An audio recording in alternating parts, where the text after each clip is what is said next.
حقه الجلال والجمال والسناء والبهاء في رضاه والحياة. Halo sobat baku hantam yang duit kartu prakerjanya sukses untuk buka usaha.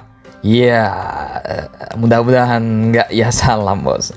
Hari ini kita akan membahas tentang salah satu perang yang akan membuat dolar kuning, makan tak kenyang, minum tak basah admin. Yaitu perang Teluk alias perang Teluk Persia yang pertama atau Gulf War dengan kode nama Operasi Badai Gurun atau Operation Desert Storm.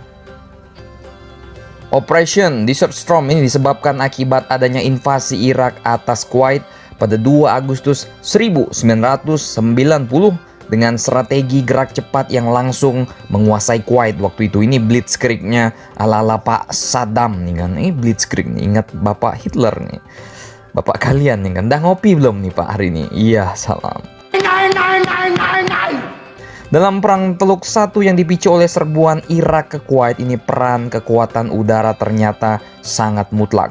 Bagi Irak yang mampu menggasak Kuwait pada awal perang, maupun bagi Amerika yang sukses menggebuk Irak di akhir pertempuran, kekuatan udara ini sangat-sangat scary delicious, ngeri-ngeri sedap. Karena kunci sukses kedua negara tersebut ditentukan oleh superioritas kekuatan udara. Irak pada waktu itu melancarkan serangan dadakan pada awal bulan Agustus ke Kuwait. Selain mengerahkan tank-tank lapis bajanya, juga melakukan perlindungan udara alias air cover dengan mengerahkan pesawat-pesawat tempur blok timur yaitu Sukhoi dan helikopter serbu buatan Stalinium. Lebih dari 100.000 tentara Irak melakukan hura, ya kan? Mereka terdiri dari 4 divisi elit pengawal Republik Irak beserta unit pasukan khusus yang diperkuat oleh 700 tank. Sementara waktu itu Kuwait yang kaget bukan kepalang, ya kan, surprise motherfucker, ya kan, ini nggak bisa berbuat banyak. Total jumlah pasukannya aja udah kalah bos, yaitu sekitar hanya 20.000 pasukan.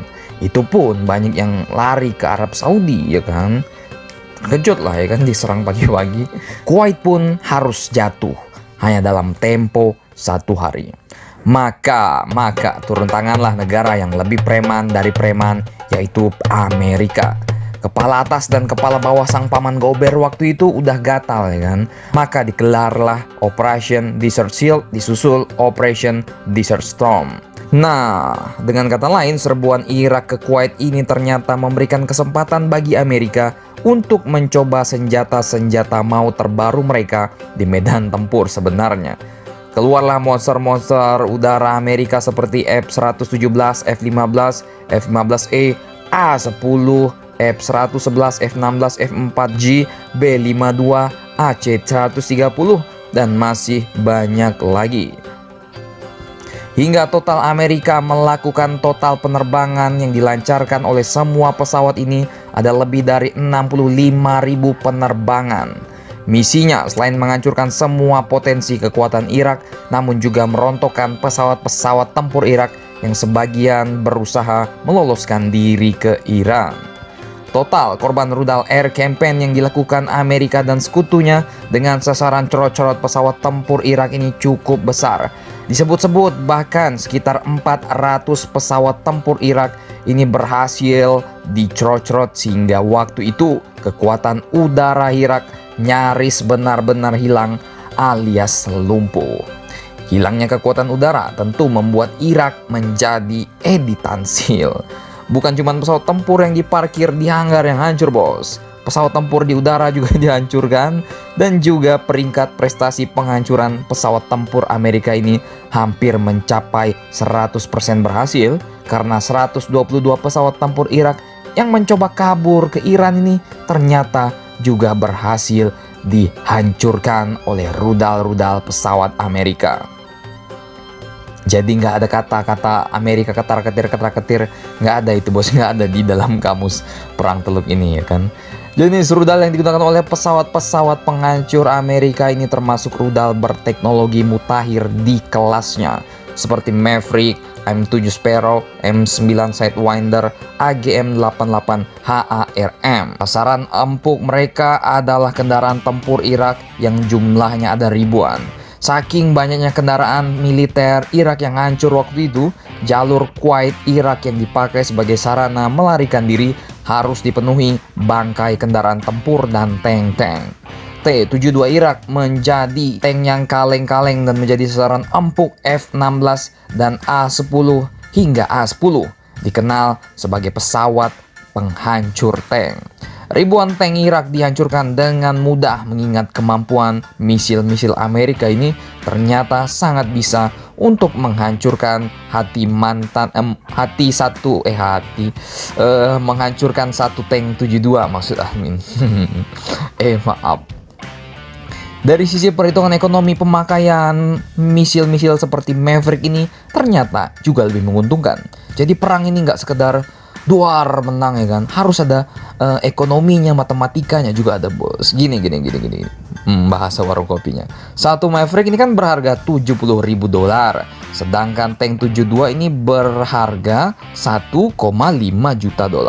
Jadi satu misil untuk satu tank ya masih untung lah untuk hitung-hitungan perangnya ya kan. Tapi kalau kau menang-mending $70.000, mending beli Suprapit bisa dapat ini satu kabupaten bos. Iya, salam. Nah, singkat cerita, babak belur melawan negara terkuat di dunia, Irak dan Saddam Hussein pun terpaksa harus bertekuk lutut di hadapan Amerika. Hingga pada tanggal 27 Februari 1991, kalian udah lahir belum? Kalau yang udah kawin belum kan? Kok sampai ke situ nanya kan? Pada 1991 pasukan koalisi ini berhasil membebaskan Kuwait dan Presiden Bush menyatakan perang Teluk 1 sudah selesai. Bagaimana menurut kalian tentang keganasan rudal-rudal Maverick, pesawat-pesawat tempur Amerika di kancah perang Teluk pertama ini?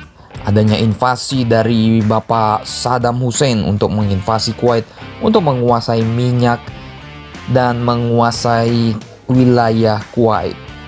Ini sesuatu yang ngeri-ngeri sedap. Andai saja Amerika nggak datang waktu itu, mungkin Jazirah Arab dan wilayah Timur Tengah mungkin saja bisa diinvasi juga oleh Irak. Apa gimana nih? Apa adminnya terlalu polos? Apa gimana?